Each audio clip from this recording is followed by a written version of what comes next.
नमस्कार, मी Priyanka beauty tips मध्ये तुमचं अगदी मनापासून स्वागत आहे।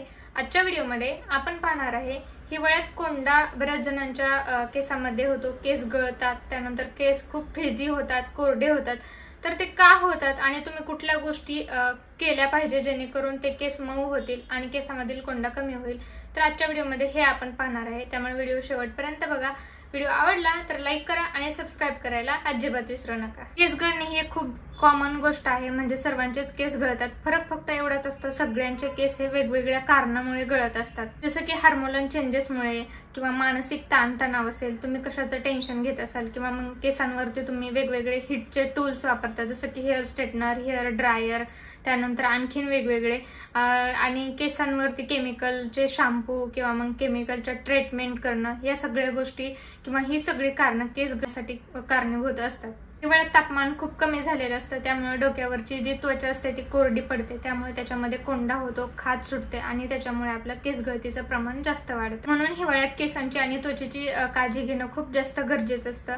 त्यामुळे मी केस मऊ होण्यासाठी किंवा केसातील कोंडा कमी करण्यासाठी काही घरगुती टिप्स सुद्धा आहेत आणि काही वेगळ्या टिप्स सुद्धा आहेत, त्यामुळे व्हिडिओ शेवटपर्यंत नक्की बघा। टिप नंबर 1, आठवड्यातून 2 वेळा तुम्हाला तुमच्या केसांना तेल लावायचं आहे आणि शक्यतो रात्री झोपताना केसांना तेल लावा आणि छान मसाज करा। इतर वेळीही तेल लावल्यानंतर तुमच्या केसांना फायदाच होतो, पण विशेष करून हिवाळ्यात तुमच्या केसांना जी खाज सुटते किंवा जो कोंडा होतो तो सुद्धा कमी होतो, केस गळती कमी होते। त्यामुळे आठवड्यातून 2दा तेल लावायला अजिबात विसरू नका। टिप नंबर 2, हिवाळ्यात जर तुम्ही खूप जास्त कडक पाण्याने आंघोळ करत असाल तर आत्ताच थांबा, कारण हिवाळ्यात गरम पाण्याने आंघोळ करायला आपल्याला खूप छान वाटतं, पण केसांवरती आणि आपल्या त्वचेवरती त्याचा खूप जास्त वाईट परिणाम होतो। आपल्या डोक्याची त्वचा असते ती खूप कोरडी पडते, हातापायांची पण कोरडी पडते आणि आपले केस गळायला लागतात आणि हातपाय सुद्धा कोरडे होतात। त्यामुळे कडक पाण्याने अजिबात आंघोळ करू नका। टिप नंबर 3, बरेच जण काय करतात, घाईघाईमध्ये शॅम्पू हातावरती घेतात आणि तसंच केसांना लावतात। तर तसं न करता तुम्हाला काय करायचं, जेवढा तुम्ही शॅम्पू घेता त्याच्या 3 पट तुम्हाला पाणी घ्यायचे, ते छान मिक्स करा आणि नंतर तुमच्या डोक्यावरती किंवा केसांवरती लावा। असं केल्यामुळे काय होतं, तुमचे केस अजिबात कोरडे होत नाहीत आणि फ्रिझी होत नाहीत, केस छान मऊ राहतात। बरेच जण तसाच शॅम्पू लावतात, त्यामुळे त्यांचे केस खूप जास्त कोरडे पडतात। टिप नंबर 4, आठवड्यातून तुम्हाला एकदा तरी डीप कंडिशनिंग करायचं आहे, कारण यामुळे काय होतं, तुमचे केस छान हायड्रेटिंग राहतात, केसांचा मुलायमपणा तसंच टिकून राहतो आणि तुमच्या केसांना चमक सुद्धा येते। टिप नंबर 5, तुम्ही घरगुती कुठलंही हेअर मास्क वापरू शकता, पण हेअर मास्क नक्की वापरा। याच्यामुळे काय होतं, तुमचे केस छान मऊ होतात, सिल्की होतात, केसांना छान पोषण भेटतं आणि केस गळणं सुद्धा कमी होतं। टिप नंबर 6, कंगव्याची निवड, कारण आपले हिवाळ्यात काय होतं, आपले केस खूप जास्त कोरडे होतात। त्यामुळे प्लास्टिकचा कंगवा न वापरता तुम्हाला जो लाकडी कंगवा असतो किंवा मग मेटलचा जो कंगवा असतो तो कंगवा जास्त चांगला आहे।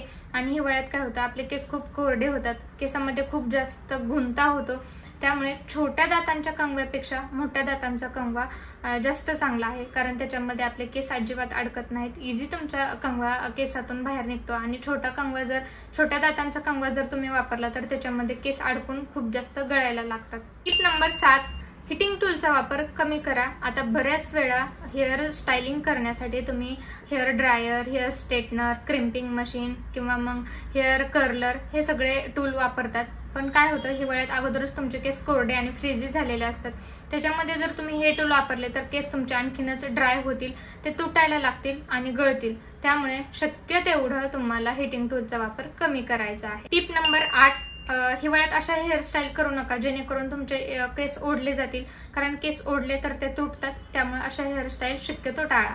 नंबर 9, तुम्हाला काय करायचंय, हिवाळ्यात केस जर तुम्ही धुतलेले असतील तर ते पूर्णपणे वाळवा आणि नंतरच घराबाहेर पडा, कारण काय होतं, हिवाळ्यात जर तुमच्या ओल्या केसांना किंवा तुमचे जे ओले केस आहेत त्यांना जर थंड हवा लागली तर तुमचे केस गळू शकतात। त्यामुळे तुम्हाला केस कोरडे करायचे आहेत आणि मगच बाहेर पडायचं आहे। टिप नंबर 10, थंडीत तुम्हाला काय करायचंय, बाहेर जर तुम्ही जात असाल तर तुम्हाला टोपी किंवा मग स्कार्फचा वापर करायचा आहे, कारण थंड वातावरणामुळे किंवा थंड वाऱ्यामुळे तुमच्या केसांची जी मुळाची त्वचा असते ती खूप कोरडी पडते आणि केस गळायला लागतात, त्यामुळे टोपीचा आणि स्कार्फचा वापर नक्की करा। टिप नंबर 11, आता हिवाळ्यात कुठलीही ट्रीटमेंट तुम्हाला अशी घ्यायची नाही ज्याच्यावरती केसांवरती तुम्हाला गरम पाण्याचा किंवा मग गरम हवेचा वापर केला जाईल, कारण याच्यामुळे तुमचे केस खूप जास्त गळायला लागतात। टिप नंबर 12, योग्य आहार घ्या आणि नियमित व्यायाम करा, कारण जे तुम्ही खाता, जे तुम्ही पिता तेच तुमच्या चेहऱ्यावरती आणि तुमच्या केसांवरती दिसतं. त्यामुळे नियमित व्यायाम सुद्धा करा. व्यायाम सुद्धा खूप जास्त गरजेचा आहे. टिप नंबर 13, एलोवेरा जेल तुम्हाला अगदी सहज कुठेही उपलब्ध असतं. प्रत्येकाच्या घरामध्ये सुद्धा एलोवेरा जेल असतं किंवा मग एखादं झाड असतं, त्याचं जेल तुम्ही काढा आणि खोबरे तेल घ्या, त्याच्यामध्ये मिक्स करा आणि तुमच्या केसांच्या मुळांना लावा. याच्यामुळे काय होतं, तुमच्या केसांना चमक येते, केस कंडिशनिंग होतात, केस कमी गळायला लागतात, केसांना पोषण सुद्धा भेटतं. तर मला एलोवेरा जेल अति उत्तम उपाय आहे तुमच्या केसांवरती. अगदी सगळ्यांच्याच घरात उपलब्ध असतो. त्यामुळे एलोवेरा जेल सुद्धा लावायला अजिबात विसरू नका. नंबर 14, कांदा. कांद्याच्या रसाचा वापर जर तुम्ही तुमच्या डोक्यांवरती केला तर केस तुमचं गळणं सुद्धा कमी होतं, केस मजबूत होतात, केसातील ज्या काही तुमच्या समस्या आहेत त्या सुद्धा कमी व्हायला नक्कीच मदत होईल. एक कांदा घ्यायचा आहे, त्याची बारीक पेस्ट तयार करून घ्यायची. पेस्ट गाळून घ्यायची आणि त्याचा जो रस निघलेला आहे तो तुमच्या केसांवरती छान लावायचा आहे आणि तुमच्या केसांतील कोंडा किंवा गळणं जे काही समस्या आहेत त्या नक्कीच दूर व्हायला मदत होईल. टिप नंबर 15, दही. आता दह्यामध्ये protein, calcium, potassium, vitamin E असतं.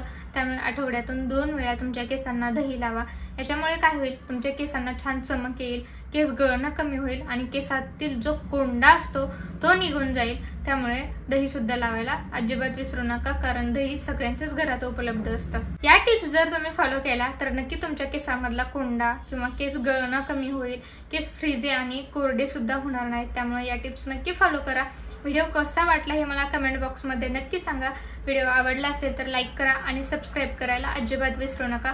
असे कोणकोणते व्हिडिओ पाहायला आवडतील तेही मला कमेंट बॉक्समध्ये नक्की सांगा. भेटू अशाच नवीन पुढच्या व्हिडिओमध्ये.